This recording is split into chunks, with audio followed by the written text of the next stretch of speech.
منبر نور پہ تشریف فرما علماء کرام اور دیگر سامعین حضرات، السلام علیکم ورحمۃ اللہ تعالی وبرکاتہ۔ وعلیکم السلام ورحمۃ اللہ تعالی وبرکاتہ۔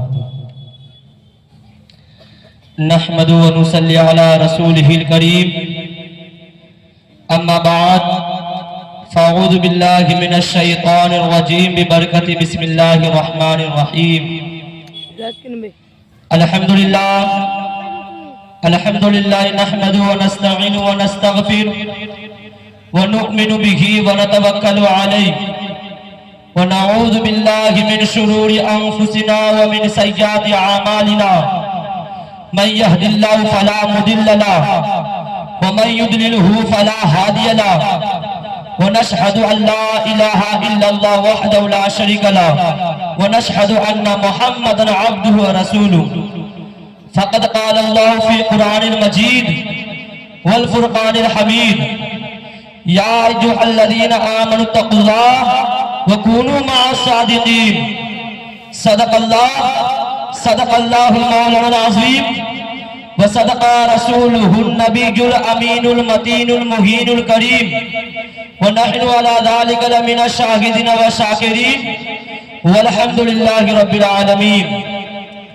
معزز سامعین کرام، ابھی میں نے آپ حضرات کے سامنے قرآن مقدس کی مشہور و معروف آیت کریمہ کی تلاوت کا شرف حاصل کیا ہے۔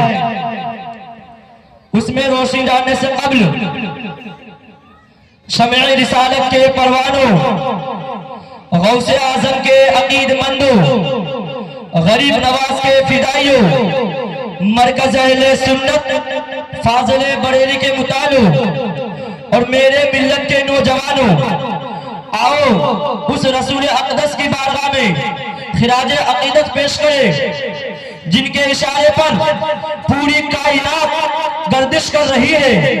نگاہیں اٹھ جاتی ہے تو بادی طاقتوں کو پسینہ آنے لگتا ہے۔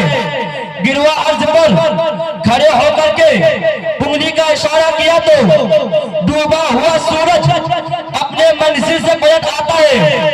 آؤ اس رسول اقدس کی بارگاہ میں خراج عقیدت پیش کرے جن کو رب تبارک و تعالیٰ نے کہیں مزمل فرمایا ہے تو کہیں مدثر فرمایا ہے تو کہیں سراج منیرہ فرمایا ہے تو کہیں یا ایھا النبی فرمایا ہے تو کہیں یا ایھا الرسول فرمایا ہے۔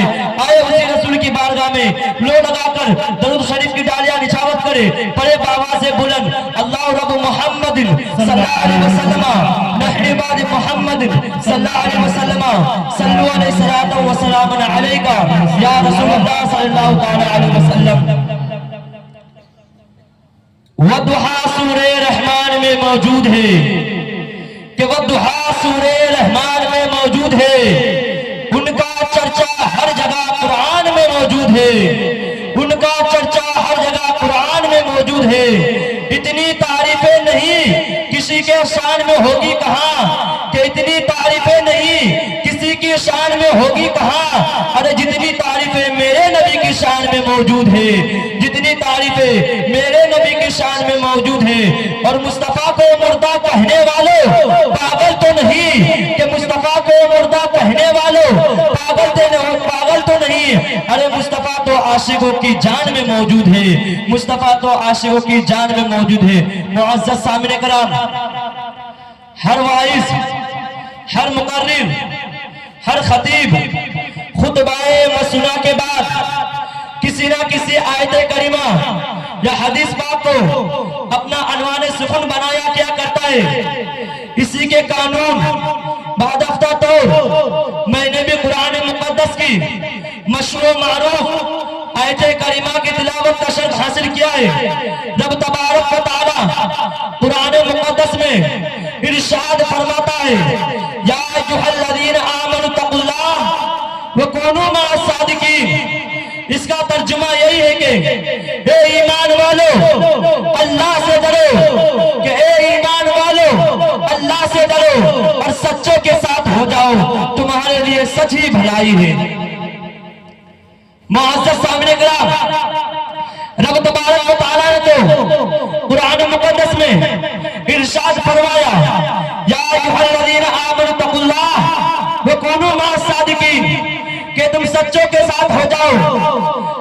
सच कौन है? मैं जानना चाहता हूँ आखिर सच कौन है? सच वो है जिनको ख्वाजा ख्वाजा फखरे हिंदुस्तान ख्वाजा गरीब नवाज वो सच है। कसम खुदा की अगर उनका दामन थाम लोगे तो यहाँ नहीं बल्कि हश्र कयामत के दिन उसका अजर मिलेगा। मुअज़्ज़ज़ सामने कलाम वो सच है जिनको बरेली के ताजदार मुजद्दिदो मिल्लत इमाम अहले सुन्नत इमाम अहमद रज़ा खां फाज़िल बरेली वो सच है जिनका नाम बड़े पीर पीरे पीरा पीरे मीरा पीरे लासानी महबूबे सुबहानी कुतुबे रब्बानी सैयदना शेख अब्दुल कादिर जिलानी गौसे पाक रज़ियल्लाहु ताला अन्हु वो सच है। अगर उनका दामन थाम लेंगे तो मैं कसम खुदा की बोल रहा हूँ यहाँ नहीं बल्कि हश्र कयामत के दिन उसका अजर मिलेगा। मुअज़्ज़ज़ सामने किराम आप आइए मैं आपको एक ऐसे ही वाक़या पेश करने जा रहा हूँ।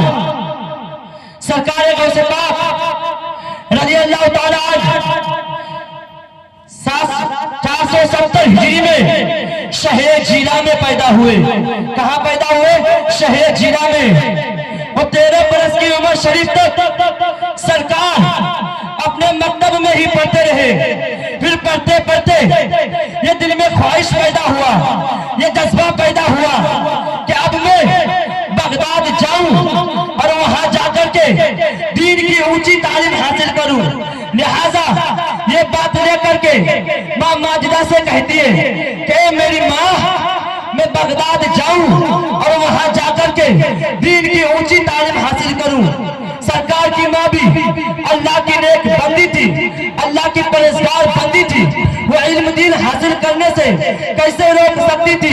ठीक है बेटा, सरकार गौसे पाक रज़ियल्लाहु ताला अन्हु की माँ ने इजाजत दे दी और सर सजे को झुका करके इजाजत दे दी। सर सरकार गौसे पाक रज़ियल्लाहु ताला अन्हु जब जाने लगे तो सरकार गौसे पाक रज़ियल्लाहु ताला अन्हु की माँ ने उसके अबा के नीचे यानी टहनी के नीचे 40 अशरफिया रख दी और ऊपर से सिल दी। जब सरकार गौसे पाक रज़ियल्लाहु ताला अन्हु जब बगदाद वाले जाने वाले के काफिले के साथ रवाना होने लगे तो उसकी माँ ने आखिरी वक्त एक नसीहत की थी कि ए बेटा कभी झूठ ना बोलना, ए बेटा कभी किसी की कीमत ना करना, ए बेटा कभी किसी की चुगली ना खाना, मुझसे अहद लो, मुझसे वादा करो।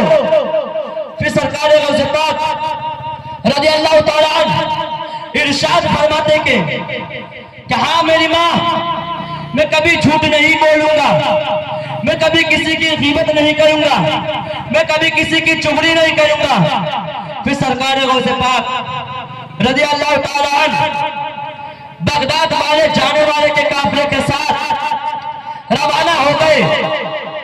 जब बगदाद वाला काफिला जब कुछ ही देर पर शहर हिमरान पहुंचे तो वहां से 7 जंगल से डाकू निकल पड़े और काफिले वाले को घेर लिया और उनके सामान वो सबाब लूट लिया। फिर सरकार गौसे पाक रज़ियल्लाहु ताला अन्हु थोड़ी दूर पर खड़े हुए थे। फिर एक डाकू ने सरकार गौसे पाक रज़ियल्लाहु ताला अन्हु के पास पहुंचा और कहा कि साहबजादे क्या तुम्हारे पास में कोई सामान है? क्या तुम्हारे पास में कोई चीज है? क्या तुम्हारे पास में कोई रकम है? तो सरकार गौसे पाक रज़ियल्लाहु ताला अन्हु ने फरमाया हाँ मेरे पास 40 अशरफिया है यानी 40 दीनार है। तो डाकू ने कहा कहाँ है? सरकार गौसे पाक रज़ियल्लाहु ताला अन्हु कहने लगे मेरे अबा के नीचे यानी टहनी के नीचे सिली हुई है।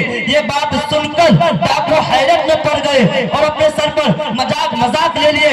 ये बच्चा मुझसे झूठ बोल रहा है, ये बच्चा मुझसे मजाक कर रहा है। फिर वो डाकू चले गए। फिर देखते हैं कि थोड़ी देर के बाद फिर 2 डाकू आते हैं। फिर सरकार गौसे पाक रज़ियल्लाहु ताला अन्हु को पूछते हैं कि ए साहबजादे क्या तुम्हारे पास भी कोई चीज है? क्या तुम्हारे पास भी कोई सामान है? फिर सरकार गौसे पाक वही जुमला कहा हाँ मेरे पास 40 अशरफिया है यानी 40 दीनार है। तो डाकू ने कहा कहाँ है? तो सरकार गौसे पाक रज़ियल्लाहु ताला अन्हु कहने लगे मेरे अबा के नीचे यानी टहनी के नीचे सिली हुई है। ये बात सुनकर